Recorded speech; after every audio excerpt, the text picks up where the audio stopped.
comune di Agrigento, dopo averle congelate, il sindaco Franco Miccichè ha adesso accolto e protocollato le dimissioni dell'assessore ai lavori pubblici Antonino Costanza Scinta, mantenendo Miccichè la stessa delega ad interim. Ascoltiamo in proposito il sindaco.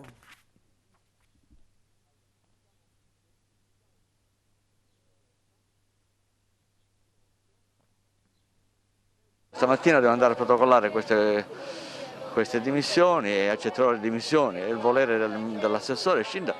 Mi ringrazio perché è un professionista serio, un grande lavoratore e tutto quello che io ho fatto fino adesso l'ho concordato anche con lui, perché lui è sempre stato al mio fianco e è sempre stato pronto a partire per ogni emergenza. Questo vorrà dire l'uscita di Forza Italia No, questo non è. Io non lo voglio decretare con questa decisione, perché io sto prendendo la decisione perché voglio rispettare il volere dell'assessore Scinda, poi si vedrà.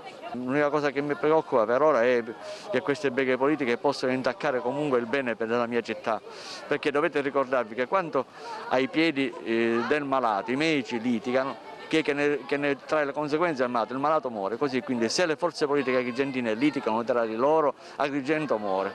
Io cercherò in tutti i modi di passare sopra ogni problematica politica per il bene della mia città, per il bene di Agrigento.